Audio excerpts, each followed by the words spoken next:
we've got the Google Pixel 3 XL. And I'll tell you a little secret, we might be one of the first in the UK.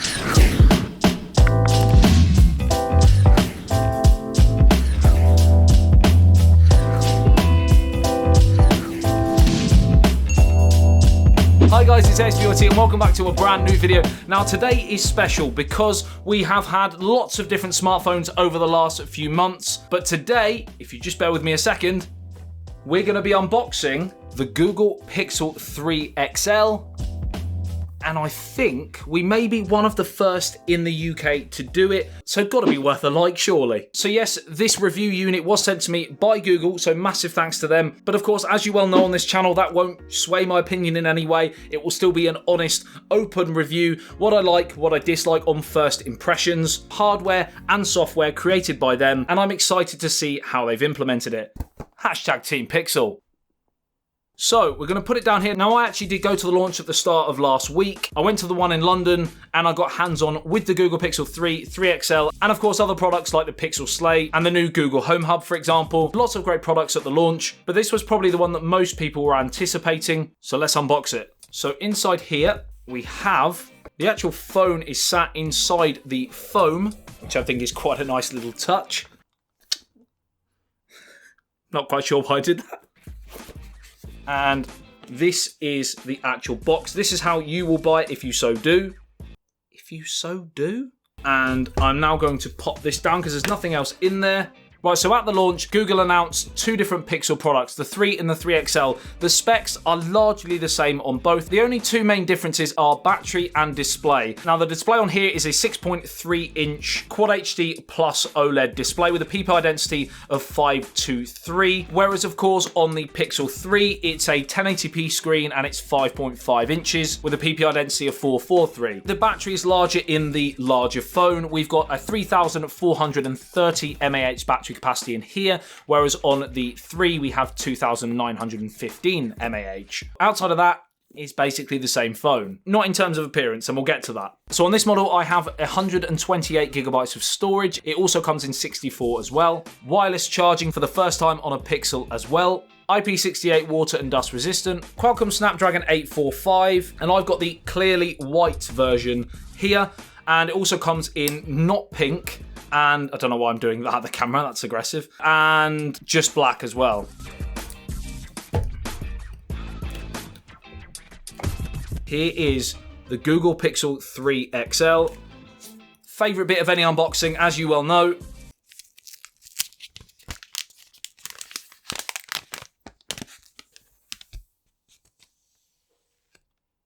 It's just beautiful. It's a nice feel in the hand, I'm not going to lie. I do say that about a lot of phones. I like the feel of phones in my hand, but this one definitely does feel nice. I'm a massive fan of this matte at the back, especially considering it is actually glass. Now, as well as the Gorilla Glass 5 front and back, it also has an aluminium frame as well. Although it feels premium, it feels a lot lighter than a lot of other phones, so if you don't want a heavy phone, then this, even though it's a large phone, still feels nice and light. Okay, so also in here, we have our SIM card ejector tool there, and we also have Type-C earbuds, Type-C cable, and a couple of adapters there, including the 3.5mm headphone jack adapter there. So you guessed it, there is no headphone jack. And finally, we have the plug as well. So nice to see them including the earphones. Outside of that, it's fairly standard, no cases, for example, and that's that. So as we said, this is the clearly white version, and this is my personal favorite. I think the just black variant is probably going to be the most popular in terms of sales. It's a popular color because it has a two-tone effect. I don't know whether you can see on here, but we have matte and gloss. So we have gloss here and matte here, and that's the same on the black version as well. A lot of people love matte black, and I do, but I've not used a white phone in a while, and I'm quite excited to make this my daily driver, which I will be doing for the purpose of my longer term review. Currently, my SIM card is in the Note 9, and before that, the iPhone XS Max. I will be doing comparisons on all three phones, standard comparisons and camera comparisons, so if you want to see all of those, make sure you are subscribed to the channel, turn on the notification bell so that when I post those videos, you are notified. I don't know why I just winked at the camera, I apologise. So let's talk design first of all, and we have one camera. That's going to be the standout feature for many people in this world of dual cameras. triple cameras, quad cameras. You may have seen my video that I did a couple of days ago on that phone, but Google continue to claim you only need one rear camera, and a lot of that comes down to the software and processing. And if it can do anything like what the Pixel 2 and 2 XL did, if it can improve on that, it will be for sure one of, if not the best camera in a smartphone of 2018. And I highly predict that will be the case until I actually test it alongside the Note 9, alongside the iPhone XS Max, etc. I can't know for sure, but like I said, that video is coming very soon. Fingerprint sensor in the middle on the back, the little Google logo there as well. Very clean, very crisp. I'm a big fan of the design from the back. You have Type-C charge underneath, your SIM card slot there. Unfortunately, there is no expandable storage, which will be a negative for a lot of people. However, it does come with unlimited storage on the cloud. So that's a very nice thing to see Google doing. So perhaps the absence of that SD card slot isn't such a problem. We also have the different color power buttons on two of the variants. The black just comes as black. On the white one, we have green, sort of a mint green. And on the not pink, I don't actually know what color it is. I'll flash it on the screen now. Bam! So let's turn this bad boy on and let's discuss the front and one major controversial topic. And straight away, you will notice one glaring thing. And unfortunately, it's one of those things that if you don't like it, you're not really going to ever kind of get past it. And I think it's safe to say, you know what I'm talking about. And that's, of course, this little bad boy right up here is pretty big. Now, I'm personally kind of becoming on the fence with notches because they're on pretty much every smartphone now, but I'm only kind of on board with it if I'm able to blacken out that area for viewing media and if I just want to get rid of it for the day. Thankfully, you can do this with the Google Pixel 3 XL. It's slightly more difficult. You have to go into developer options, or you did upon the initial release. I think they may be changing this, but also there was a problem with hiding the icons in that top area, which is the whole point of kind of having that real estate. Originally, they were under that black band, but I don't know whether you've seen Lou's video from Unbox Therapy. He talked about that point, and I think they have made a change, and the icons now jump into that black area. It's the whole reason of having that, like I said, that extra space. If it did remain underneath that black band, it would kind of defeat the object. So it is nice to see Google listening and changing things that possibly need to be done. So I'm just going to test out the fingerprint sensor here to see how it stacks up against some of the other flagships of 2018. It's very quick to actually set up. Is it quick to actually use though? Let's try it. Are you ready? Fingers on buzzers. Okay.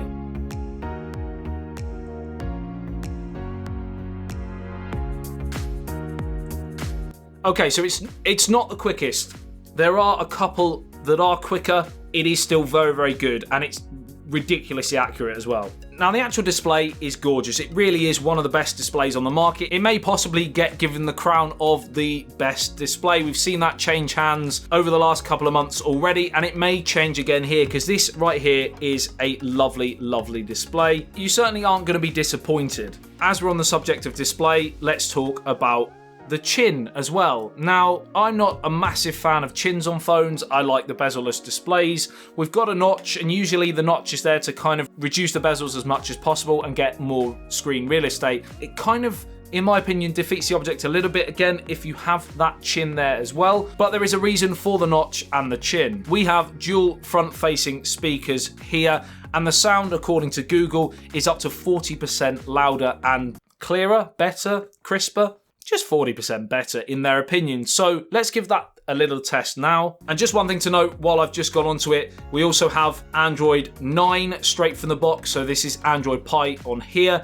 So we have the likes of gestures, for example, which you can use. And I'm excited to test that as well. And I will be including all of this information in my full review after a few days use to let you know how I'm getting on with it. Right, so quick audio test right now, and I'm going to use one of my own videos for copyright reasons, obviously. The 3XL, another Chromecast, and a few other bits and pieces to do with the sort of smart home environment as well. I'm actually there at the launch today. Obviously, I'm filming this yesterday, but I just thought for you guys who can't wait until 3 p.m, I think the launch starts. So as you can hear from that, it is a great speaker in a smartphone. There are only a couple really currently that I would recommend for the speaker, and this is certainly one of them. So if you're that speaker smartphone guy, if you're that guy or girl, then this might be the one.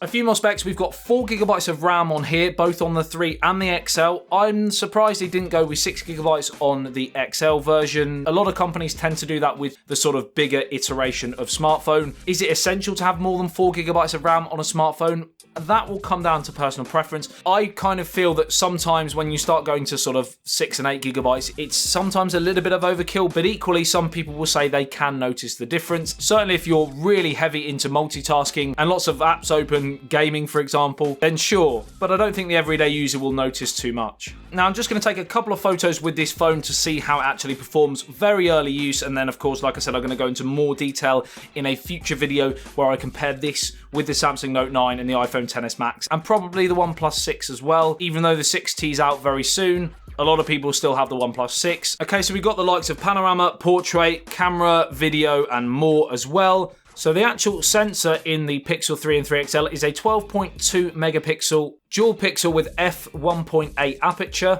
So, quick early test, and straight away, I mean, it's just, look at that. The sort of quality that this camera is already showing, I know this is going to be a huge camera this year. Now with portrait, we can actually alter the focus after the event. Also, one great thing about the camera, and I'll touch on this in more detail in the full review, it'll often give you recommended actual individual shots. If you've been moving, for example, and the hair's gone in your face, or it's a dog's jumped in front of you. A dog's jumped in front of your face? It'll recommend the other ones so that you can sort of pick that specific shot. You can also change and choose your own, but generally it's pretty spot on. When I went hands-on at the launch, it did usually recommend the best shots. And that feature is called Top Shot. It's also got night sight as well, which looks amazing for nighttime photography. And again, I'm going to be testing that in the full review and in the comparison videos. Quick selfie as well. What video would be complete without one? And when I mentioned about the notch having a reason, the other reason outside of the speaker is the fact that it has a dual lens, 8 megapixel sensors, one wide angle and one telephoto. The telephoto is f1.8 aperture and 75 degrees. The wide angle is f2.2 aperture and a display field of view of 107 degrees. So amazing for group selfies, or groupies as I think they refer to it as. Maybe that's going to be the new term. Just not down with the kids anymore. I used to be. And we're going to go portrait.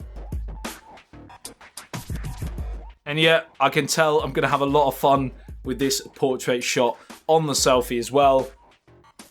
Good times with the Pixel. In terms of the buttons, it might possibly just match my favourite ever button clickiness. I still don't think it does, but it's probably second. Can film 4K up to 30 frames a second on the Pixel 3 and 3 XL. A little bit disappointing you can't go up to 60 frames a second like you can with a lot of its competitors. Again, for the general consumer, that won't really be an issue, but if you want to shoot 4K at 60, of course, it will. You can, of course, film on the rear camera at 60 frames a second in 1080p, and 1080p up to 30 frames a second on the front camera as well. And that, ladies and gents, is pretty much it for my first initial impressions review. What do you think of the Google Pixel 3 and 3 XL from what you've seen in this video? Were you looking at possibly buying it before it came out? Has your mind now shifted since it's come out, for better or worse? Have you pre-ordered it? Are you looking to get a different phone altogether? And the only other thing is, if you have the Google Pixel 2 or 2 XL, are you interested in upgrading? Let me know all your thoughts in the comment section below. I always love sifting through and checking out what you guys actually think. Like and share if you did enjoy this video and found it helpful. Subscribe and hit that notification bell if you're new to the channel and want to be notified every time I post a video on anything tech. Pretty much daily content here on YouTube. I love you and leave you. I'll see you in the next one. ASBYT, peace out.